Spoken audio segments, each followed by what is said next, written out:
This is a beautiful little book written by Grandmaster MacDonald on Rudolf Spielmann, Master of Invention. The book is made by 9 chapters. The last chapter is about solution of the exercises, because Grandmaster MacDonald made practically each chapter as a biography, some beautiful games, and at the end of each chapter there are some exercises where you put yourself in the shoes of Rudolf Spielmann and try to find the right moves and win. I would like to show you obviously some of the games from this book, because he was clearly a great player, also if maybe not a world champion, because it seems that, for example, against Lasker he never won a game, but you can read more in the biographic section of the book. Okay, here we have a book, we have a game, Rubinstein-Spielmann, played in San Sebastian in 1912. San Sebastian 1911 was a very special tournament for Capablanca. 1912, I honestly don't know. I don't remember. Okay, so Spielmann is black, okay? And Rubinstein, one of the greatest players, especially in that period, 1912, he was strong, opened the game with d4, e6, c4, f5. So what happened here is that when he played e6, he asked the question to white if he wants to play the French defense, right? With this. And he avoids another thing. If he played directly f5, then he does need to remember all the theory after e4, g4, and so on. Instead, if you make this and the other person play this and you play this, no, you don't have to remember all that theory like before, because now the gambit doesn't make much sense. Okay, so knight c3, bishop b4, and bishop d2.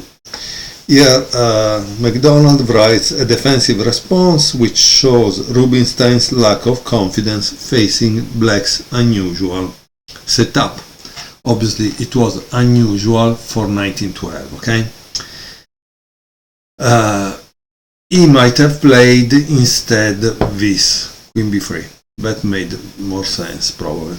But let's see what happens in this game, okay? So knight f6, g3,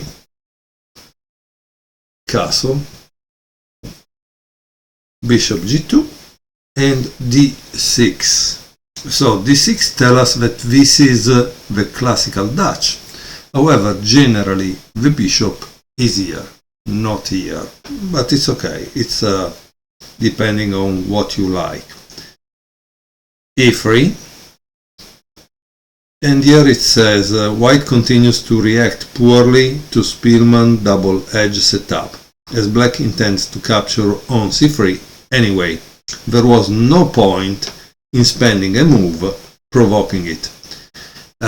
Okay, so what was better? It was better to play knight f3. And this, yes, is true. It makes sense because since black played bishop b4, he wants to do this. Now I'm not saying it's the best move in absolute, but that is what Spielmann probably wanted to play. Bishop takes c3. Bishop takes c3, and then we have knight b d7, queen c2, and c5. Once more, Rubinstein play a move that is dubious. He plays d take c5. And he says this helps black's piece deployment, as the knight on d7 gets in contact with the important e4 square. and the way is clear for the black bishop to emerge via d7. Yeah, this in the Dutch is the problematic bishop that you need to find a way to develop, right? So also in this case, Rubinstein is helping Spielmann to develop. So what should have white done in this situation? Again, this move, because you keep the tension, is a possibility, plus you start to attack that, or this move makes more sense than giving it away with d takes c5, okay? But let's see what happened. Knight takes c5, knight f3 finally, and knight e4. He wants to immediately occupy the center. Castle, bishop d7, rook f d1, and rook c8. So generally they should tell you something about which rook to use. The fact that he used this rook, it makes me think that he wants to attack on the queen side, and so he wants to support the queen side with the rook on here, okay? Okay, let's see the comment by McDonald. He says Spielmann already has a grip on the light squares in the center and a ready target in the shape of a c4 pawn, while Rubinstein is preoccupied with matters on the queen side. He is suddenly hit by an attack down the f-file. Well, yeah, because this can go here and it becomes a mess, right? Very interesting. Okay, so what happens? Oh wow, bishop takes f6, queen takes f6, queen b3, attacking this, rook c7, knight e1, very interesting move, because this is defending that, and so I'm sure he doesn't want to exchange it because it's a very good knight, honestly. So yeah, he played knight c5,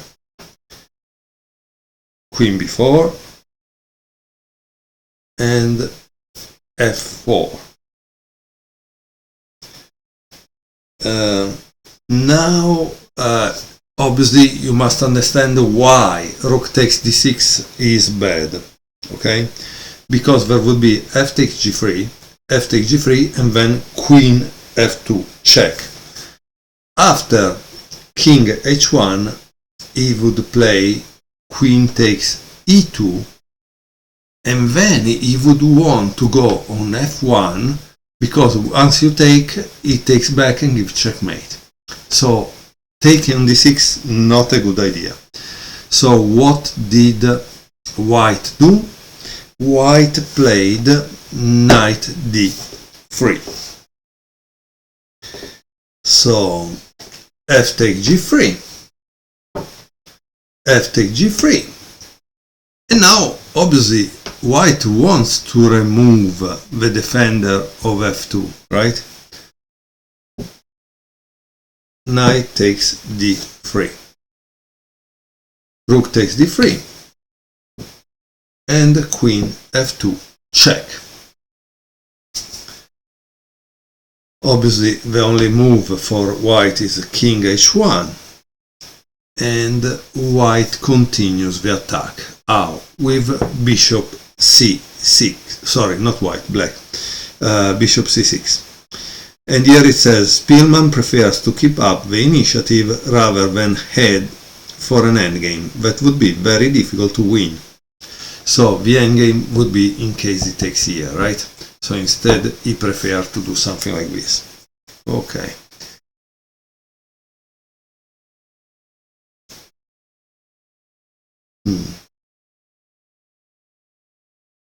Very interesting situation. However, it didn't tell us now why he played e4.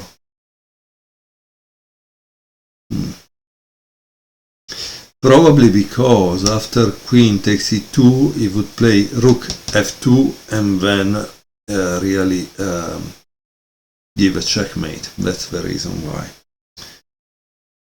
And after e4, guess what? Black just bring the other rook here. So he's really heading to try to give a checkmate.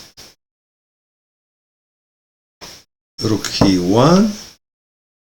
So controlling this because it doesn't want the queen to go, but how do you block it, honestly? And another thing, they said that Spielmann wasn't a positional player, but in this case there is an interesting move here. Black played a5, and here it says, even in the midst of an attack, Spielmann is thinking about positional considerations. Now, after queen takes a5, there would be queen takes b2, and as you can see, the pawn structure, white pawn structure, is bad because the pawns are split, right? Another thing that is important to know is the following, that if white plays, let's say, after this move, because in the game it was played queen c3, okay? If he plays rook takes d6, then black will take on e4, okay?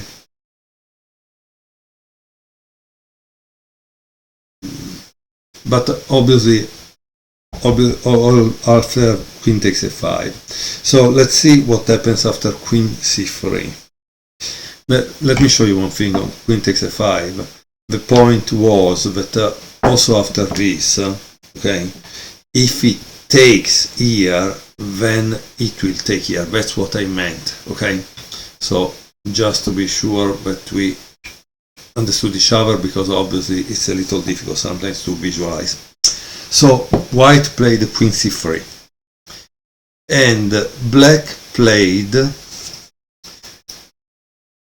queen c5, and here it says, thanks to white's 24th move, the black queen has found a strong post and there is the positional threat of a4, crippling white queenside pawns. So why crippling? Because you cannot push without having it to take back, right?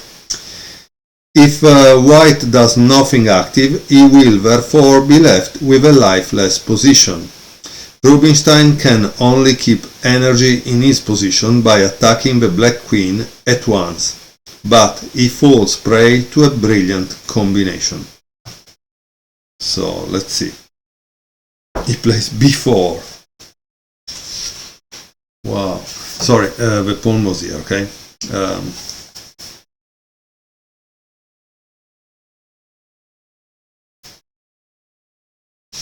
And now what does black do? I think you should pause the video and try to find out the best move for black. Now, let me give you a hint. The best move is not a takes b4. Okay, because after a takes b4 you have to retreat the queen and you actually lose the pawn on d6. Okay, but it seems that Rubinstein totally missed black's move, and there is a reason, because it's a kind of checkmate tactic, right? So I hope you pause the video, you found it. The move is bishop takes e4. And here it says, a beautiful move, rather than save his queen, black makes an impossible capture with his bishop. What does it mean? Obviously, you have now a couple of possibilities, right? If you take the queen, there is rook f1, because this is pin, rook takes f1, rook takes f1, checkmate. So you cannot take the queen, right? Now, what happens if you take here? No? If you take here, same problem you run, because rook f1, check, a take, rook f1, take, king g2, boom, queen g1, check. Clearly not bad for black. And look, here it seems that Spielmann discusses this sacrifice at length in the art of sacrificing chess. He readily admits that he didn't calculate everything to a finish, but relied on his chess intuition that told him the attack would be, in practice, at least irresistible. Okay, that's interesting. So rook takes e4.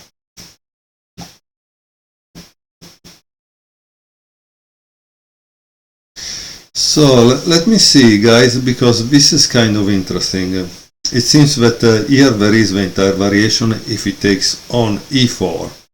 Okay, so let's see what happens here, because it calculated all the variation. So rook f1, like I said, rook takes f1, rook takes f1, king g2, not queen g1, but rook g1. And obviously you cannot play this move. Why? Try to see why you cannot play that move.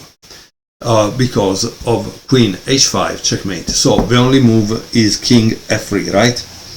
But again, queen h5. And once you play king e3, there is queen takes h2. And here it says, in return for the piece, black has a rampant attack on the white king, which must guarantee him a draw by perpetual at the least. A computer program might be able to save white. So it says a computer program. When did this? It was first published in 2006. I think 2005 was the year when computers, engines, definitely beat the human with, I think, Kramnik. There was a match against Kramnik and Kramnik lost, right? So it says a computer program might be able to save white, but most likely he will fall into a mate or drop the bishop to a sequence of checks. Here we must stop looking ahead and trust our instincts. Okay, that's interesting. Because practically it's telling us that yes, white has an advantage, but black will be able to take the material back. Not thanks to precise calculation, but instinct. Okay, let's go back. Okay, I would like to show you also an idea that it's very, very important. And that we find in many Grandmaster games. For example, white just played this, right? And as club players, we just think a takes b4. Instead, because it's a kind of defensive thing, right? A takes b4, or going back with a queen. But a Grandmaster, so someone like Spielmann that was doing that as a job, also if he wasn't a Grandmaster, because I don't think, no, there were no Grandmaster title in 1912 given by FIDE, because FIDE started in 1924.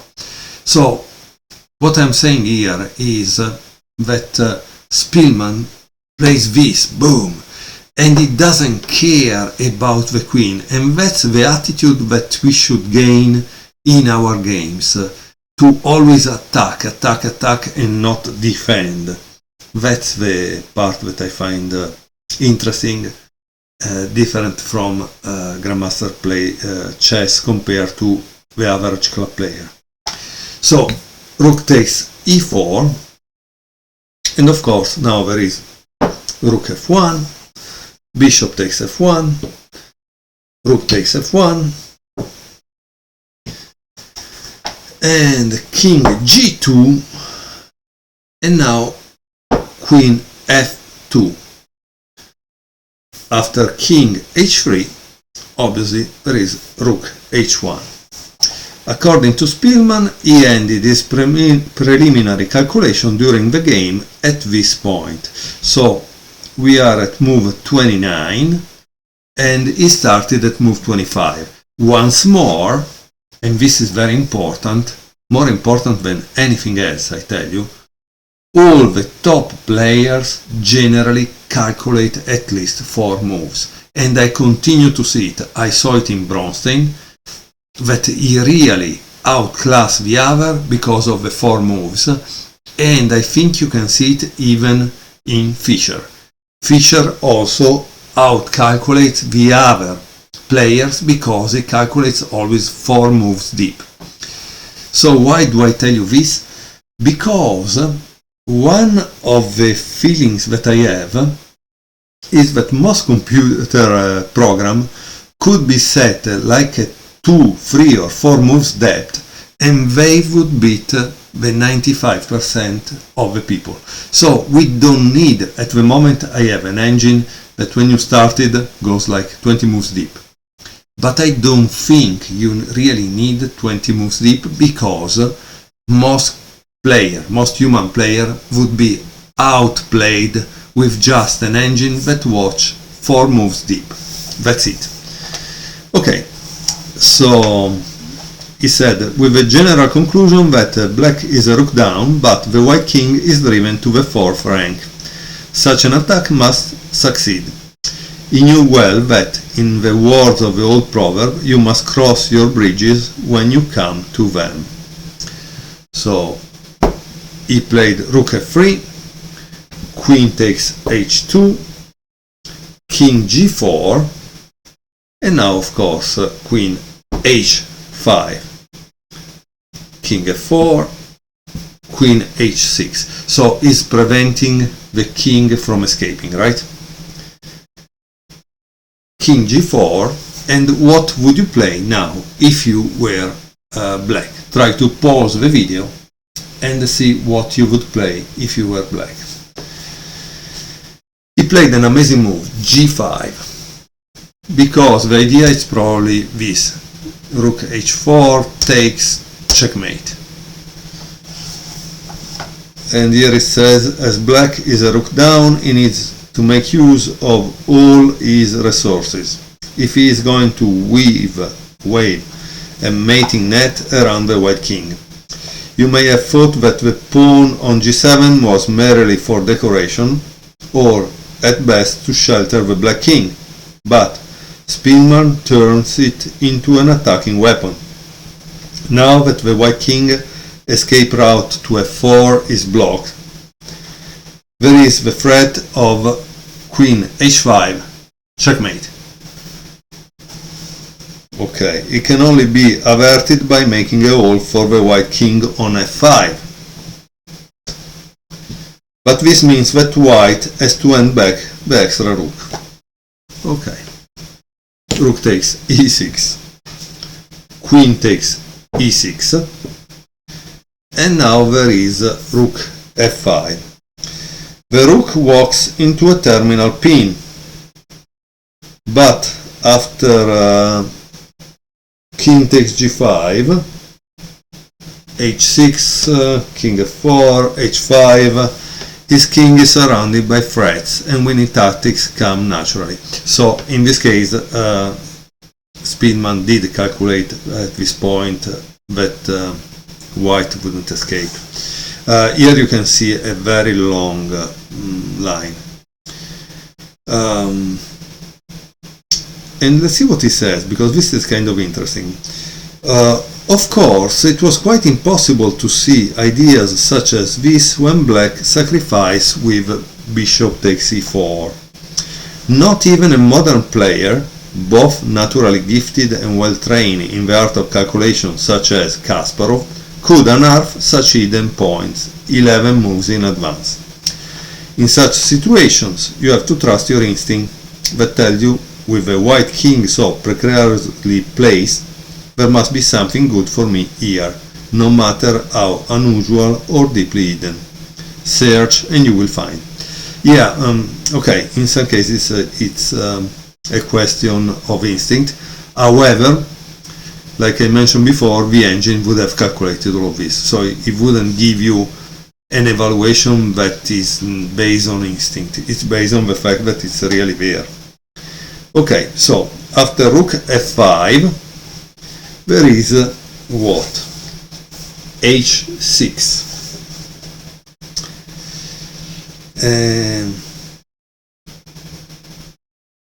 So it seems he want to go with a king here and probably try to give a mate. Let's see what happens. Queen d3, king g7, and king f3. Here it says there was no longer any good move. Now Spielmann pounces to force a decisive simplification. Rook f1, check.